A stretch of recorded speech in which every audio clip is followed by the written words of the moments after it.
안녕하세요. 프로젝트 렌트의 최원석입니다. 생각 외로 정말 많은 분들이 오셔서 당황스럽네요. 일단 저희가 설명드리고 싶은 주제는 사실 개인적으로 많은 디자이너분들에게 어떤 얘기를 해주면 좋을까라고 회사 생활을 하면서 느꼈던 이야기이기도 하고요.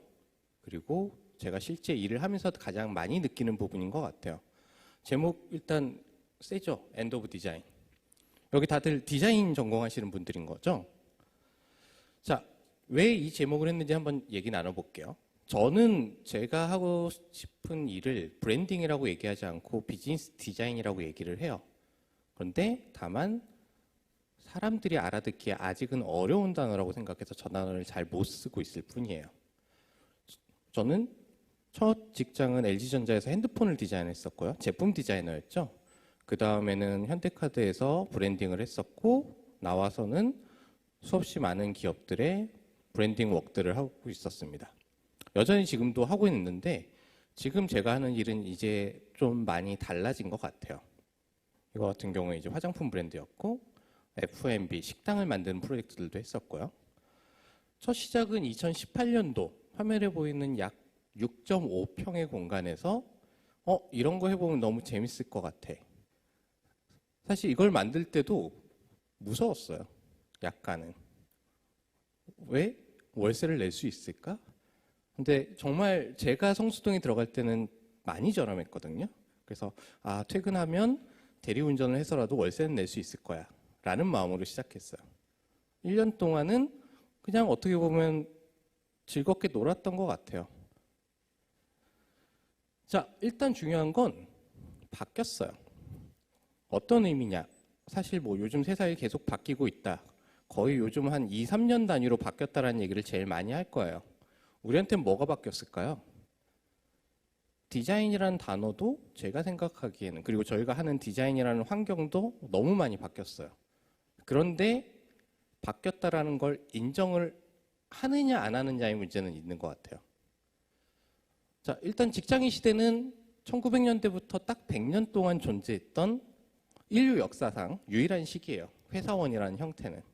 산업화의 결과물인 거지 인류 역사상 회사원이라는 시스템은 별로 없었어요. 그러다 보니까 요즘 졸업하면 회사를 간다라는 이미지가 저희 때만 해도 되게 강했는데 갈수록 없어지는 것 같아요. 벌써 세상이 바뀐 거죠.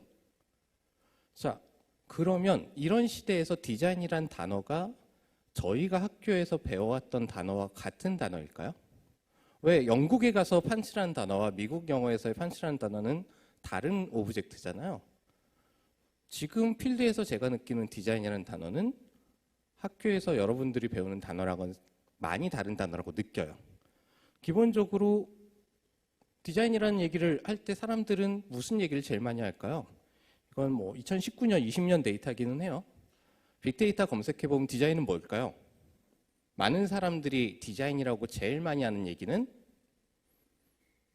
네일 아트예요. 자, 일단 디자이너의 기준의 디자인이라는 단어와 일반인들의 기준의 디자인이라는 단어는 이미 다른 단어예요. 입장이 다른 거죠. 자, 저희가 생각하는 디자인은 바우하우스 시대에서 시작을 했지만 뭐 디터람스라던가 산업화의 시작의 산물이었고 제가 디자인을 공부할 때 환타지는 필립 스탁 같은 아티스틱한 디자이너였어요. 그리고 후카사와도 마찬가지. 근데 저는 이제 후배분들한테 이 얘기를 해요. 이 방식으로는 이제 한국에서 태어나기 어려울 것 같아요. 왜? 한국은 더 이상 제조 베이스의 기업이 아니에요. 앞으로 제품 디자인을 마음껏 할 일이 존재하기 쉽지 않아요. 당연히 디자인의 의미가 바뀌는 거죠. 저희가 시작했던 디자인은 산업화에서부터 시작을 했지만 그리고 어찌됐건 아름답게 하는 것이라고 배워왔어요. 자, 여러분들이 생각하는 디자인도 아름다운 거 맞나요? 물론 일단은 이뻐야겠죠. 이왕이면 다 엉치마니까. 그런데 그게 요즘 얘기하는 디자인인지 저는 잘 모르겠다라고 말씀을 드리는 거예요. 그게 가장 큰 이유는 공급과 수요가 바뀌었어요. 산업화 시대에는 찍으면 물건이 팔리던 시대였어요. 왜? 만들 수 있는 사람보다 살 사람이 너무너무 많았으니까. 그리고 나서는 반대가 됐죠. 이제는 저희의 지갑과 시간이 더 부족해요. 그런데 물건은 전 세계적으로 공급해서 네이버에서 비교 검색 없으면 이제 물건도 못 사요. 너무 많거든. 결국 시장의 성장은 사람의 관심과 반비례합니다. 시장이 바란다는 의미는 사람들은 관심이 적어진다는 뜻이기도 해요. 자, 그러다 보니까 브랜드가 중요해라는 얘기를 해요. 그런데 이 단어를 조금 다르게 생각해 보면 재밌어요. 자, 브랜드가 중요해? 왜? 짧은 시간에 많은 선택, 그리고 유사한 품질과 기능, 신뢰. 자, 여러분은 비즈니스 파트너로서 여러분이 비즈니스의 주인공이라고 하면 디자이너를 어떻게 고르겠어요? 똑같아요. 시장은 이 문제에 다 같이 빠져 있어요. 어떻게 선택할 것이고 그게 정말 가치가 있는 일인가. 그러다 보니까 더 이상 물건이 달라요, 기능이 달라요가 중요한 게 아니라 뭐가 어떻게 가치 있게 다른가라는 인식에 대한 질문으로 세상은 바뀌는 것 같습니다. 자, 보시죠. 예전에는 제가 배웠던 제품 디자인이나 마케팅 전략은 시장에서의 차별화였어요. 그런데 지금은 브랜딩이 가지는 영역들은 대부분 의사소통 위주의 차별화예요. 마케팅의 연장선상에 있죠. 이 제품이 얼마나 좋은가가 아니라 얼마나 가치 있는가를 팔죠. 왜? 그래야 더 비싸게 파니까요. 자, 그럼 우리는 고민해 봐야 돼요. 우리가 하는 디자인은 과연 무엇을 위해 할 것인가? 비즈니스맨으로서 우리가 다루는 디자인이라는 단어의 뜻이 무엇일까? 뭐 UX도 있고 익스피리언스도 있고 많은 얘기들을 하는데 사실은 소비자 관점에서는 본질은 동일해요. 기존에 수없이 많은 가격 대비 싸요, 저렴해요가 아니라 왜? 저렴한 게 너무 많으니까. 기능도 너무 많고 뭔가 달라야 돼요. 그래야 선택을 할 거고 사람들은. 그래서 예전에는 누구보다 저 좋아요, 빨라요, 저렴해요를 얘기했다라고 하면 이제는 달라요. 그리고 100명하게 팔 수 있을지언정 저는 한 명, 두 명이 만족할 만한 가치 있는 무언가를 만들겠어요 라고 얘기해야 되는 시대인 것 같아요. 게다가 심지어 인간은 합리적이지 않아요. 이게 가장 큰 착각이에요. 자, 소비라는 행위 자체는 기본적으로 비이성적인 행위입니다. 왜? 물건을 사러 가기 전에 검색할 때까지 여러분 모두는 이성적이세요. 카드를 꺼내는 순간 비이성적이지. 보통 가가지고 전혀 엉뚱한 거 사오는 경우 다들 있으시잖아요. 예를 들면 저는 개인적으로 책을 예전에 정말 많이 샀거든요. 일주일에 한 10권, 20권씩 샀던 적도 있었던 것 같아요. 책은 왜 사죠? 보통 이러면 읽으려고라고 얘기를 하세요. 그분들한테 꼭 물어보는 건 그래서 사신 책의 몇 프로나 읽으셨습니까? 끝까지. 알뜰신잡에서 김영하 씨가 제일 정리를 잘 해주셨어요. 읽을 책을 사는 게 아니라 산 책 중에서 읽는 거야. 왜? 우리는 책을 사는 순간 우리의 욕구의 대다수를 완성시켰어요. 그리고 이쁘게 벽에 꽂아 놓으면서 충분히 행복해요. 자, 우리는 책을 왜 샀죠? 행복하려고. 소비라는 건 그런 거예요. 똑같은 생수, 물은 왜 사죠? 목말라서? 그런데 왜 가격이 달라요? 죄송하지만 저 개인적으로는 에비앙보다 삼다수가 훨씬 맛있어요. 그런데 제일 싸요. 자, 이 페이지를 띄운 이유는 그럼에도 불구하고 사람들은 왜 더 비싼 비용을 지불하는가요? 왜? 저게 더 가치 있다라고 느끼기 때문에. 결국 저희가 하는 디자인은 이쁘다, 편하다, 유용하다가 아니라 가치 있다라는 단어로 제정이 될 필요가 있는 것 같습니다. 아까 엔드 오브 마케팅이라는 글을 썼잖아요. 개인적으로 되게 좋아하는 마케터, 예전에 코카콜라 마케팅 책임자였던 서지오 저먼이라는 사람인데 마케팅이 어떻게 하면 지금과 같은 처지에 이르는지 얘기해 주려고 이 책을 썼다라고 얘기를 해요. 그런데 저는 이 말 들으면서 오늘날 디자인을 하는 사람들이 생각해 봐야 될 포인트가 있는 것 같아 라고 해서 사실 엔드 오브 디자인이라는 단어로 제목을 정했어요. 자, 우리가 알고 있던 디자인은 끝났어요.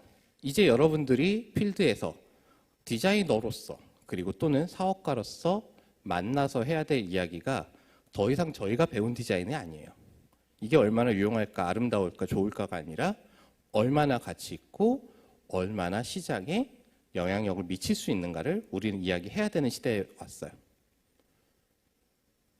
전통적인 디자이너분들이 보시기에 저는 제가 하는 말이 상당히 위험한 말일 수도 있어요. 인정하지 않으실 수도 있고 그렇지만 시장은 바뀌었죠. 자, 가장 쉬운 예로 아이폰의 디자이너는 누구일까요? 스티브 잡스일까요? 조나단 아이브일까요? 디자이너들만 나 이 사람 알아. 디자이너는 조나단 아이브라고 얘기할 수는 있어요. 그런데 스티브 잡스 없이 조나단 아이브가 있다 하더라도 아이폰이 존재할 수 있을까요? 우리가 생각하는 아이폰이라는 아이템은 기능이 아니라 아이폰이 가지는 세계관에 가까운 것 같아요. 그래서 아이브가 없어도 아이폰은 존재할 거예요. 단 둘이 같이 있었기 때문에 더 매력적이었지. 그러다 보니까 일반인들이 생각하기에는 아이폰의 디자이너는 스티브 잡스일 수도 있어요. 그게 디자이너의 관점과 시장의 관점의 차이인 것 같아요. 자, 디자인이라는 게 어쩌고저쩌고 막 얘기를 하지만 저건 이미 박제화된 얘기. 왜? 다른 분야에서 다 다른 단어로 쓰이고 있어요. 엔지니어에서도 쓰고 있고요. 건축가도 디자이너라는 말을 쓰고 네일 아트도 디자이너라는 말을 써요. 다 다른 말이에요, 사실은. 자, 예를 들면 제조업은 현재 수익을 얘기하고 서비스업은 마케팅 효과를 얘기를 해요. 그리고 스타트업은 미래 가치만 이야기하죠. 손익 계산 방법조차도 달라요. 왜? 인더스트리가 다르니까. 세상이 바뀌고 있어요. 현재 가치가 아니라 미래 가치를 이야기하고 기능을 이야기하는 게 아니라 밸류를 이야기해요. 결국은 저희가 알고 있던 세상은 바뀌었다라는 거에 대한 인정과 그에 따라서 우리가 이야기하는 디자인이라는 단어를 재정의할 필요가 있는 시기가 됐다라고 저는 생각을 하는 겁니다. 자, 우리는 어떤 가치를 디자인할 것인가? 그게 저는 비즈니스 디자인이라고 말씀을 드리고 싶어요. 중요한 건 방향이죠. 얼마나 아름다운가가 아니라 얼마나 맞는 방향으로 가치 있는가. 자, 디자인을 할 때 목적성에 대해서도 저희는 생각을 해야 돼요. 우리가 하는 디자인이 누구를 위해서가 아니라 보통 자기 만족적인 디자인들을 더 많이 하잖아요. 이건 난 너무 이쁜데. 그런데 비즈니스에선 그걸 가치라고 이야기하잖아요. 자기 만족이지. 자, 좋은 제품이 곧 마케팅이다. 예를 들면 생활소품에서는 그런 경우 있어요. 그냥 디자인이 좋아서 너무 잘 팔리는 아이템. 그 디자인 자체가 마케팅인 경우들도 있죠. 샤오미 같은 경우에 디자인이 좋죠. 그런데 샤오미의 아이덴티티는 무얼 만들어도 B 플러스의 최상급으로 저렴한데 좋다예요. 디자인이 이쁘다로 우린 샤오미를 사지 않아요.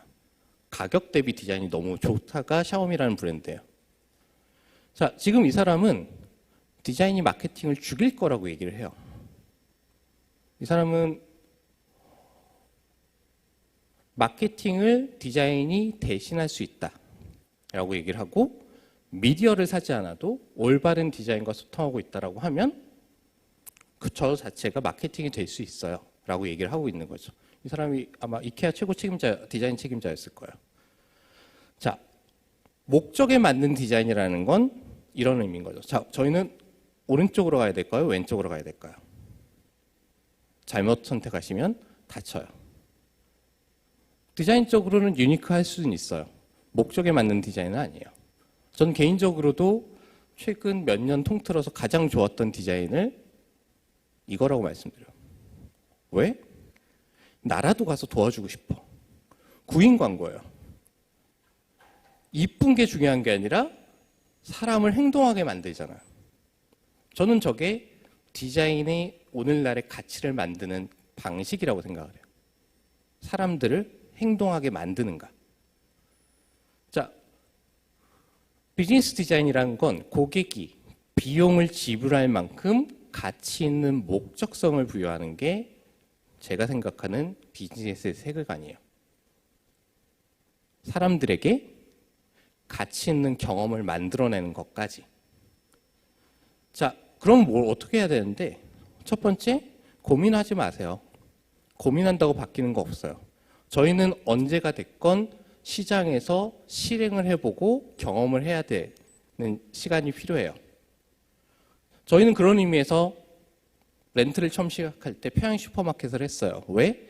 이런 형태로 팝업을 하고 그게 마케팅적으로 워킹할 거라는 사실을 남들이 알아줄 거라고 기대하지 않았어요. 해서 보여줘야 된다고 생각했지. 오죽하면 이거 할 때 사람들이 다 걱정했어요. 너 그러다 잡혀간다고. 그래서 이쁜 디자인을 하는 게 아니라 사람들이 무섭지 않게 하는 디자인을 할 거야가 이 프로젝트의 꼴이었죠. 자, 결국 디자이너가 해야 될 고민은 어떤 가치를 만들어내는 거죠. 중요한 건 이쁘다, 재밌다, 혁신적이야, 크리에이티브해야가 아니라 우리가 가려는, 우리 비즈니스가 가려는 방향에 적절한가.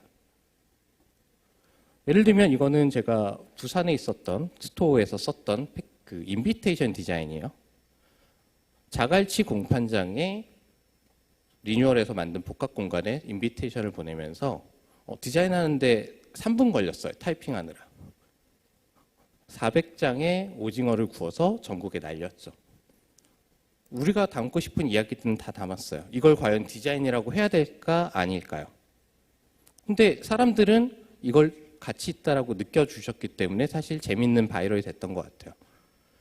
결국 중요한 건 디자인을 어떻게 할까가 아니라 정말 맞는 목적, 그리고 의미 있는 가치를 만들겠다, 그리고 그걸 사람들이 가치 있다라고 인식하게 할 수 있는 전략을 구축하고 그걸 디자이너가 가진 크리에이티브와 표현하는 방식으로서 가치를 부여하는 게 앞으로의 디자이너가 해야 될 일이라고 저는 생각을 하고 있습니다.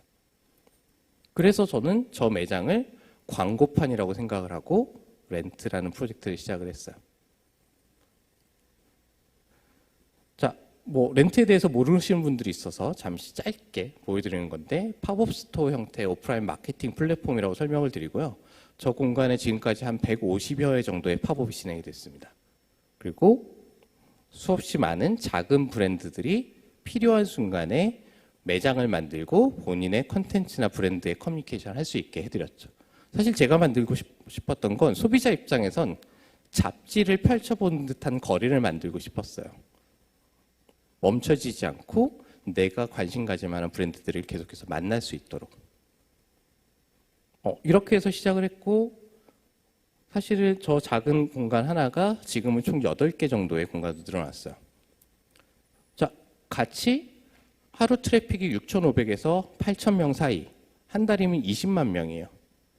20만 명을 CPC, 온라인 광고 기준으로 비용을 환산하면 한 3억 정도? 나쁘지 않아요. 그런데 사람들이 간과한 거죠. 코로나 때도 잠시 트래픽이 줄긴 했지만 오히려 다시 증가했어요. 재밌는 건 컨텐츠가 너무 좋아서.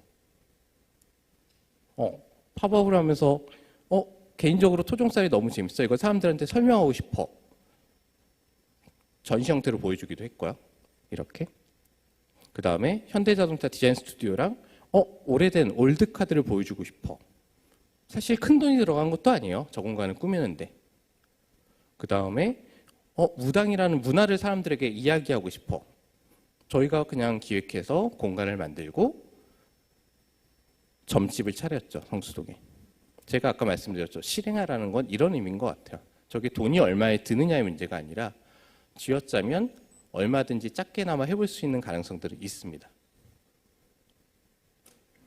자, 수없이 많은 브랜드들을 저 공간에서 다양한 형태로 이번엔 이렇게 다음엔 또 저렇게 다뤘고 이거는 올해 4월이었죠. 가나 초콜릿 하우스.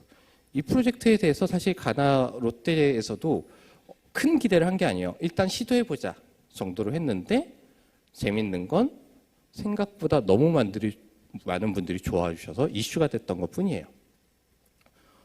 6주 동안 방문객은 2만 한 2천여 명? 시몬스 하드웨어 스토어가 아마 6주간 한 10,000명 정도였을 거예요. 재밌는 건 체류 시간이 대부분 1시간이 넘어요. 완벽하게 브랜드에 노출돼서 1시간 이상의 시간을 보낸다는 건 광고 효과로서 가치 있는 선택이 되는 거죠.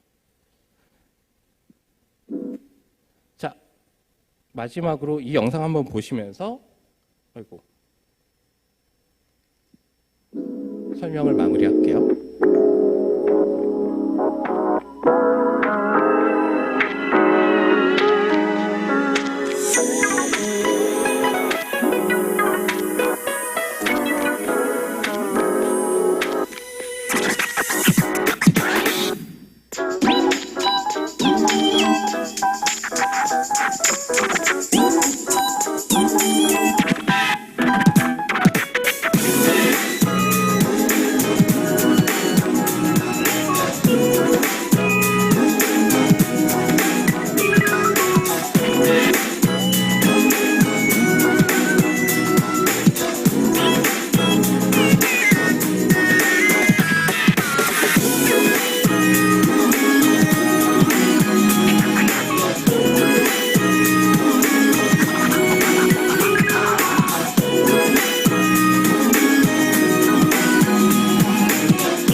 긴 시간 동안 고생 많으셨고 마지막으로 드리고 싶은 말씀은 일단 여러분이 내가 디자인이라는 걸 어디까지 생각해야 되는 단어를 더 넓혔으면 좋겠어요. 그리고 그걸 그린다, 이쁘게 한다가 아니라 비즈니스적으로 가치를 만든다라는 관점에서 모든 걸 다시 생각해보는 기회를 가지셨으면 좋겠습니다. 고생하셨습니다.